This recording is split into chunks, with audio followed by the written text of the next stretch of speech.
Next on Rugby Wrap-Up's Major League Rugby show, Old Glory star Stan South, plus analysis, opinion, and predictions from Bryan Ray, Dan Power, and Matt McCarthy.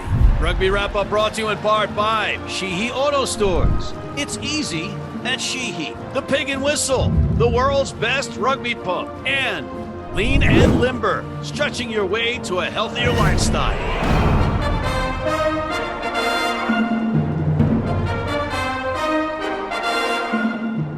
Hey everybody, and welcome back to Rugby Wrap-Up's Major League Rugby show. Matt McCarthy in New York City, and I have Dan Power and Bryan Ray hanging out in the green room before they come in and our special guests come on. Let's take a quick look back. In an Eastern Conference battle between the hosts, the Toronto Arrows, and the New Orleans Gold, we thought it was going to be a tight defensive battle, and it wasn't. It was an offensive explosion. 89 points by teams that were allergic to defense. 13 tries in all, 8 scored by Toronto. Toronto makes a statement that they are still in it, and they win 53-36. Old Glory couldn't win, they said. Nate Osborne won't make a difference, they said.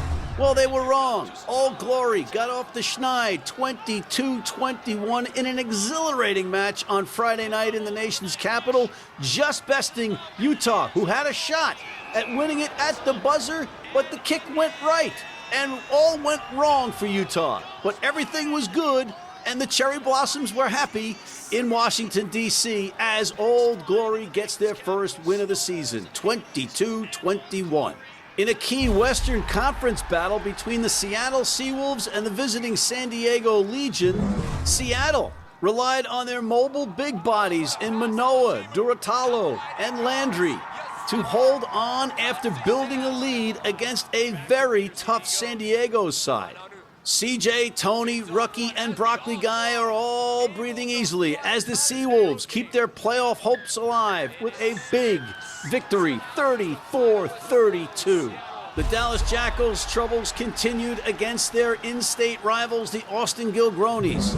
The Dallas Jackals defense was overwhelmed as they let 9 tries in for the visiting Gilgronis. And Austin looks very impressive going into the final stretch of the season as they win 57-3. Finally, Los Angeles just isn't a pretty in pink team. They could play some pretty good defense too as they hold off the Houston SaberCats, who came loaded and ready to win, and almost did, but it was Los Angeles, the Giltinis, holding on for dear life and winning 17-12 in a tough, hard-fought Western Conference matchup. All right, we're going to take a quick break, and we'll be right back. Selling or trading in your vehicle? Sheehy makes it easy. With Easy Trade, start online or visit us in store. We want your vehicle, and we'll give you up to 125% of KBB value. It's easy at Sheehy. Sheehy.com.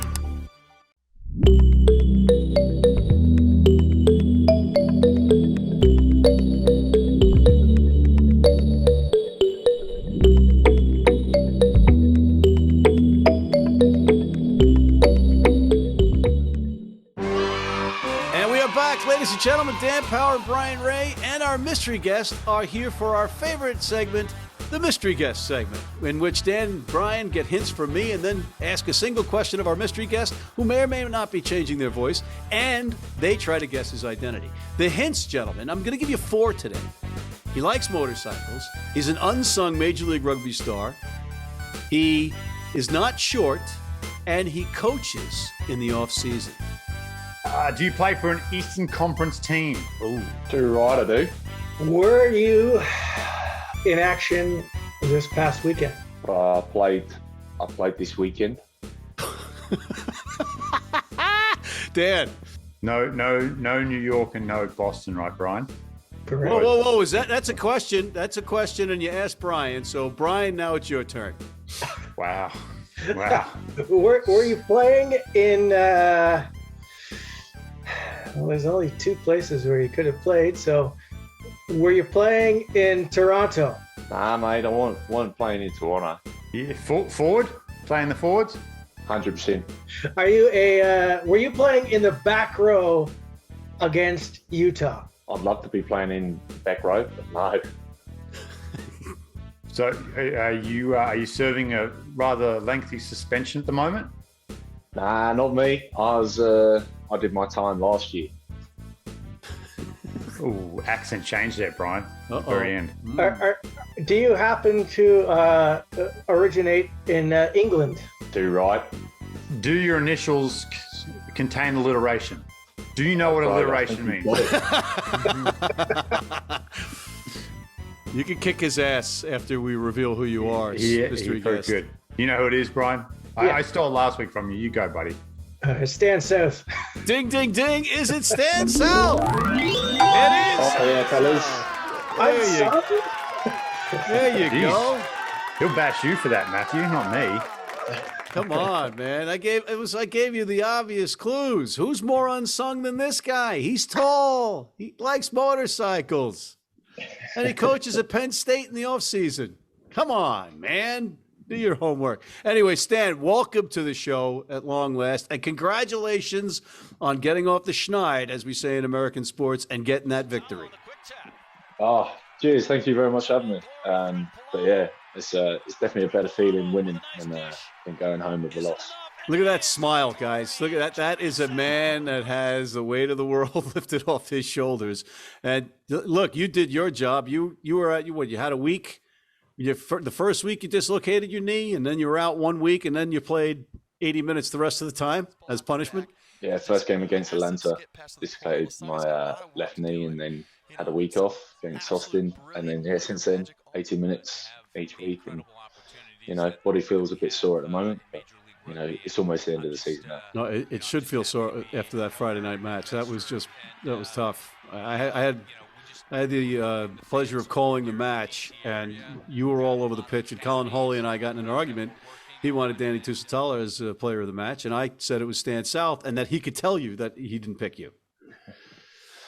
No, yeah, I think Danny will be pretty happy taking the man of the match. Yeah, he led the boys well, and he kept the spirits high throughout the week. I'll let him have it this time. I'll take it next one. Stan, you guys, your form has really kind of started to turn around here as we get into kind of the middle of the season. A couple near misses, and then you get the big win. Do you think it's been kind of a little technical things you've been working on? Has it been a psychological thing, a mixture of both? Is there something you can pin it on?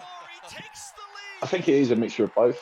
I think there's probably only been one game this year that we've been run over on, and that was against Austin. And we changed a few things for that week, but since then I don't think a team has had an easy game against us, and it was just little things that we weren't doing, little 1%ers, that we kept on coming back and then trying to fix, but then obviously something else happens the next week. So these past few weeks, since probably just before New York, we started coming into our own and actually sort of believing in our systems. The systems that we got in place work, and they work really well for us. And you see it through some of the stats that we've been pulling. But I think we've also just sort of started believing in ourselves. Obviously, after a few losses, you do lose a bit of confidence. But it's also the boys stuck together and kept pushing each other. So I think obviously professional sports is pretty cutthroat. Rugby is no different from the other ones. Andrew Douglas is relieved of his duties this season. And from all reports, he was really well liked in the locker room. It wasn't a locker room thing.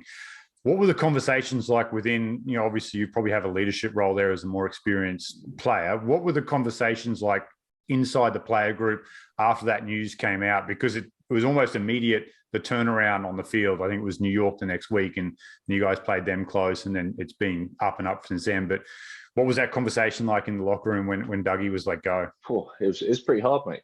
And like you said, he was well liked and he was loved by all players, all staff. So when he got let go, mate, yeah, it was pretty emotional. And then, like you said, it's professional sport, it's cutthroat. So the hardest bit was we heard the news on the Monday, and then we came in the Tuesday, and it was like you sort of got to put it behind you. Obviously, we wanted to try and win as badly as possible because our boss and our friend has been fired. So especially against New York, we're fighting for our jobs, but we're also fighting for Dougie as well. Yeah, and you've had some great experience. You played in the Premiership, Harlequins, Chiefs. You also had a quick spell in France, right? And yeah, in Brive. Yeah. I was 5 years in Harlequins, just under a year at Exeter, and then I did a little stint up in Scotland for Edinburgh as well. But you're still a young guy. Yeah, I wish my body felt it. Well, you do play a physical position. So how does it compare? And I asked the guys that have played overseas, how is it comparing to Major League Rugby now? It's coming along. I think the big thing is speed. The speed of the game over there is a lot quicker, but it's also the depths within the squad. For myself, I came out of high school at 17, 18, and I went straight into a professional environment where there's about 45 players, and you're expected to know just as much as somebody who's been there for 10 years. So you are thrown in the deep end, and they give you a little bit of sympathy at the start, and then from there it's cutthroat. Like you said, it's a business. Nobody wants to be the weak link in the chain. So I just say the depth within the squads. Obviously, it's a limited budget over here at the moment, but hopefully within a few years that salary cap's going to go up, and it allows to bring more players in and actually have a longer season, to then have a longer pre-season, to then being able to help coach boys coming out of college and hopefully a little bit younger as well. I'm kind of interested in the off-field differences, actually, since you have traveled around a fair bit. I mean, England, Scotland, France, and now in the USA. Now you've got quite a few, accents from down Australia, New Zealand with your team. What's it like off the pitch? Like, what are the culture differences? What's within the team? I wouldn't say there's much of a culture difference, and I think Americans or over here is just a little bit more positive. But I think that's everybody in general. That's just not in rugby. Everybody's a little bit more positive over here. It's probably the rain back in England makes everybody miserable. Yeah, it's a little bit. Well, you've experienced some cold weather, but you do have that indoor training facility, which is pretty cool. Yeah, it's pretty nice, isn't it? Yeah, pretty spoiled. I think we try and get out once a week during training, train outside. You play outside, so why not train outside? If you got to play anywhere in the backs, what position would you play? 12. No, you didn't even have to think about center. that. No, I would love to, because at 12 you're pretty much a glorified 6. Plus you don't have to do any of the forwards work of doing mauls or pick and go training. You get to carry on kicking the ball around. I mean, a back's life's pretty easy, isn't it? So. We're going to let you go, sir. Mr. Stan South, we wanted to give you some airtime because it's well-deserved. You've been playing a great season and finally got that win. Well-deserved, my friend. Thank you very much, guys. And hopefully we'll get another one this weekend, and we'll keep pushing everybody else till the end of the season. Go Old Glory, baby. Go Old Glory. Mr. Stan South, thank you for coming on. We'll be right back after this. Hey, and be sure to check out our bonus interview with San Diego head coach Danny Lee. Been blind since I was 4, and I've never seen a beer commercial or a beer label. None of that stuff influences me. I drink beer because of the taste, and my beer's Pabst Blue Ribbon. It has the taste and the flavor. What do you think's on the label? I think there's a naked woman riding on a unicorn, jumping over fire.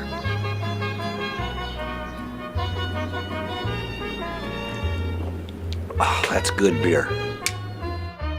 If you're in New York City and want to watch some great rugby, have some great food, and some great times, go to the world's best rugby pub, the Pig and Whistle on West 36th Street. And we are back. We got to look ahead, and DC have to be favorites at home against the Dallas Jackals, Dan. Yeah, this was dubbed the toilet bowl at one stage, but now I feel like that's not fair to Old Glory to put them in that category. 100% Old Glory. I mean, great. The rugby gods spoke, right? I thought maybe a couple of generous calls at the end there went to Utah to give them a shot at that penalty to steal that game at the death, but the rugby gods, they just a little gust of wind blew that penalty to the side, and you saw the emotion on the players, and you called the game, Matt, so you got to see it, but anyone who says, like, fans who turn on players because they're not doing well on the field, like, that's what it meant, and that's what it means to them. And it was just great to see Old Glory get a win. Dallas hopefully is next, but maybe not this weekend. Yeah, you got to go with Old Glory at home for this one. I think they're confident now. I think they're ready to rock and roll. They got the monkey off their back. I think they're going to beat Dallas by 15 to 20 points. Bryan, how much did you pay New Orleans to just turn off the engine when it was 10-10? How much did it cost you against your Arrows? Well, I was enjoying Robbie Coleman running out there on the pitch, the mystery man. I'm glad we got the help there to Jamie McKenzie that it was actually Nick Feeks. Austin, they got the job done as well. I mean, obviously, it was a bit of a walkover. A couple of new guys, Peyton Ilalio, 2 tries. Just signs during the week. Ronan Murphy, I thought, looked pretty good out there too. So, but I think we'll see the big guns start to come out for this one. Austin wants to keep the pace now that LA is right behind them. So I'm going to take Austin on the road to win this one. I'm going to go with Austin here. League leaders for a reason. And Nola, again, pretty leaky up there against the Arrows, 50-plus points.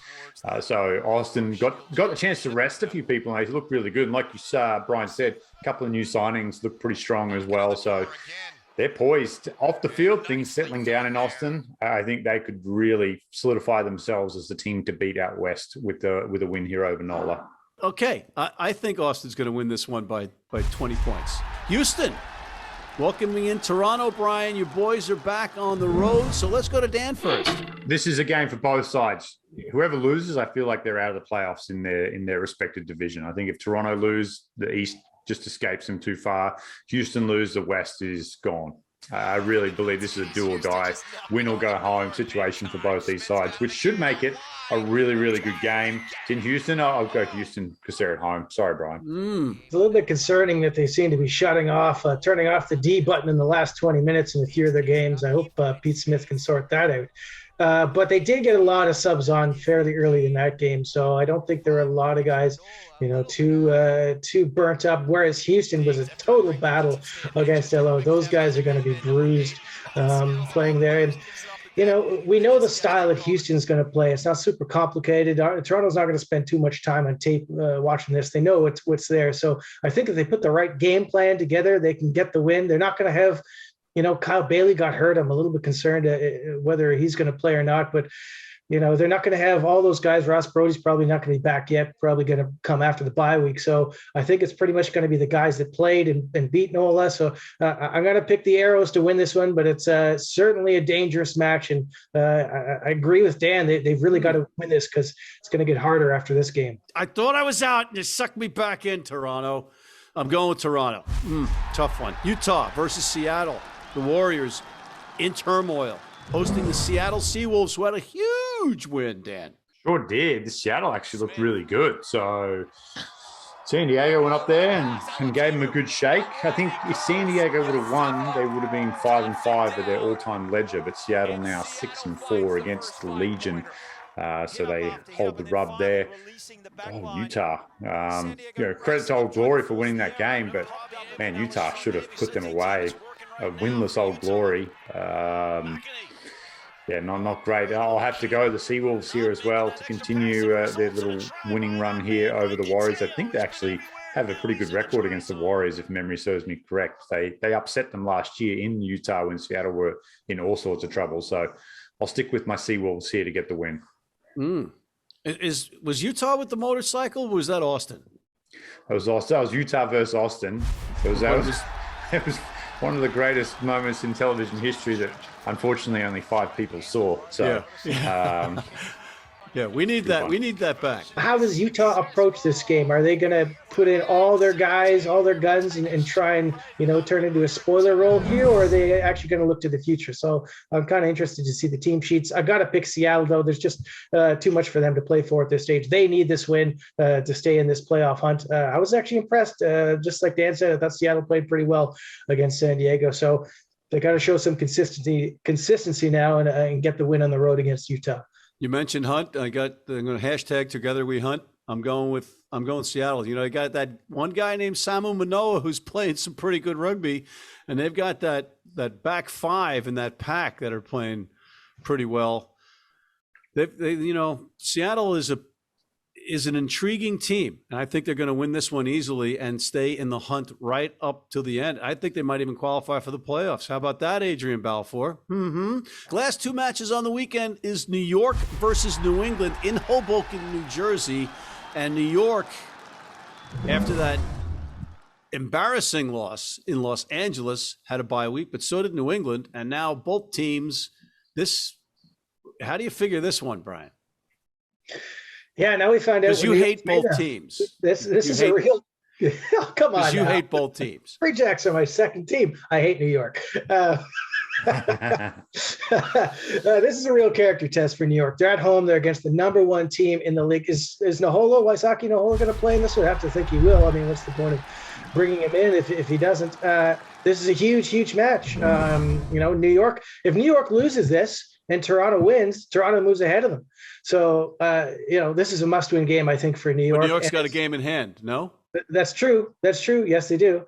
But still, that's psychological. They're still going to be behind by 5 points. You don't want to be behind at any stage of this playoff race. So I think a heck of a lot of pressures on New York in this one. New England, they're also coming off a bye week, so both teams are going to be rested. I got to go with the hot team, New England. They won the last time they were in Hoboken. I'm going to pick them to get the W again. Dan, they also play a third time this season, and it's the last game of the season, and I believe it's in New England. So if there's a must-win for New York, this is it. Yeah, you can't lose home games. Battle of the bye. Like usually it's interesting to see a team come off the bye and how they respond. Both teams coming off the bye. New England out at the ranch with Mags and Woodgie with the Northern Lights Indica. We'll see how they recover from that. And New York, I'm not sure what they did, just went out and signed one of the scariest All Black wingers of all time. Yeah. You imagine some of the him and Julian Dominguez, bang, coming together there. It always gets back to Julian Dominguez with you, doesn't it? It does. It does. Little creepy. The shirtless Instagram pics, it just makes my weekends. Anyway, New York. I'll go New York at home here, just because they have to win at home, nothing more. New England beat them down there last time, didn't they? Yeah. Geez, New England are a good team, though. God, they're a really good team, New England. It was the Bodine Walker show. Yeah, well, the whole season's been the Bodine Walker show. I'll go New England then. I'll go for Bodine Walker. He's going with Bodine Walker, and that's not a bad pick. This man is having an MVP type season. I'm going to go on the desperation factor. That I'm desperately afraid of Dylan Fawcett and Marty Veal, so I'm picking New York at home in Hoboken in this desperate match that they need to win to rebound. Matthew, quick question for you. Why does Butch sprint back to halfway after he scores tries? I don't know. And then Geiger did the same thing. Find out for us. I will. I'm intrigued. It's a great way to tear a hamstring. This is my thought process, right? Let's maul, and then sprint, and then tear a hamstring. The final match of the weekend is another intriguing matchup. San Diego, who is in that must-win category, keeps saying it over and over again, against Atlanta, who's coming off a bye. Yeah, tough one. Atlanta's looked pretty good. We haven't really seen they played a lot of home matches so far. So this is their longest road trip, if memory serves me correctly, this year. This is a tough one, heading from the east all the way to the west coast. That's going to be tricky. Coming off the bye, I think San Diego's going to be a little bit disappointed that they didn't get that win in Seattle. Joe Peterson, not quite as sharp at the radar in that game. I'm interested to see what kind of bodies that San Diego has. They're missing a couple guys. Is Ben Grant going to be back in it? He would certainly be a good addition to the second row to get him back. Rob Shaw came off the bench last game. Is he going to start? Is Will Hooley ever going to be fit again? Nanu is back. He's starting to get his feet under him. I'm going to go with San Diego at home in this one. I think it's going to be a close game, but I think that that trip for ATL is just going to be a little too much. Hooley will be back. He will not be back this weekend. It's going to be at least a couple, 3-4 more weeks, which means that he's back for the end of the season, but will that be too late? Because you'd rather have Peterson playing fullback, right, Dan? Or 10. Well, if you got Hooley, you can put Peterson back at 15. Maybe maybe he doesn't have to bang so much. Danny Lee's got a good hand on that. He'll make the right call, whether you go Hooley at 15 or Joe at 10. I don't think it really matters what jersey they wear. They're pretty interchangeable, and they do kind of slot in a first receiver quite a bit each during the game, which makes them a really dangerous side when they're both on the field. Dan, you don't want Joe at 10, though, because he's got to make all those tackles and teams are just running at him. Give him a break. Yeah, put him it's a good point, but the same goes for Will as well. Like, no matter who you put there, they're going to have to be making tackles, and you've got a great lump in the centers in Manonu as well, who's going to obviously push attackers away from him. So I think either way, one of them is going to have to be in the front line, but maybe they can just swap in defense as well. I'm not sure, but I think San Diego, for them to make a run, they have to have Will Hooley and Joe Peterson on the field at the same time. Agreed. And they can't get them back soon enough, but they're not going to have Hooley back. They are at home. Oh, I feel like San Diego have to win this game. I'll go San Diego out of the old desperation factor. And it's a long trip, Atlanta. It's not as bad as some of the other ones, but it's still a long trip out to the West Coast. So I'll give San Diego the nod here. A little upset with their performance against Seattle, so they'll bounce back. That the whole travel thing, I don't think it weighs in that much, because I think Atlanta, coming off the bye, is well rested. They're healthy. They know the importance of this match, specifically in the East, when they're going to be, maybe doing some scoreboard watching New England and New York. I think Atlanta wins this one. What do you think of them apples? Don't worry about it. What final thoughts, Dan? How good is it to see the champs back in form? No surprising that it came with the shipment of the new cookies and cream body sites. Thanks, Pico, for the hat as well. What a legend. It's down to the pointy end, isn't it? It's getting really exciting. We're starting to see some of these teams suffer the attrition rate of professional sports and injuries and depth. And Toronto went out and signed a bunch of 9s. They lost 72 of them originally, and other teams are digging into the resource pool, and it's just finding that it's either super shallow or it's covered in fungus or algae or whatever you get in shallow, dirty pools. But it's great. It's intriguing. We're seeing some people pop up that we have no idea who they are, and some can play, some can't.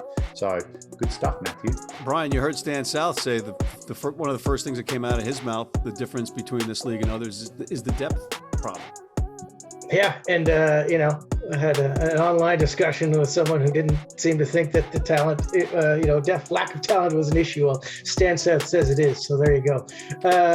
It's not just the playoffs run that's coming up. We also got international rugby coming up right after this. The Eagles already have, Gary Gould's already got his long list kind of, in his head. I'm sure he's got a depth chart kind of loosely written down, but there's still the next 4 or 5 weeks are going to be big for those guys who are just on the cusp. A couple open positions, back row and wing come to mind, positions that are maybe unsettled. So still time for guys to put their hand up.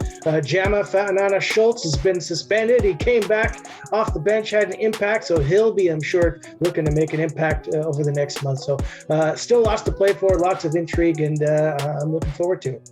Yeah, you're right. It's interesting times. There are those that say that why not play to the player's strength rather than force them to play a system that they might not fit in terms of Team USA.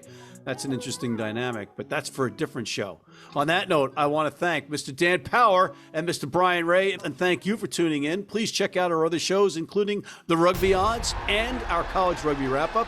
And please subscribe on YouTube, sign up for our weekly newsletter, and please, please, please sign up for our American Red Cross Blood Donor Team.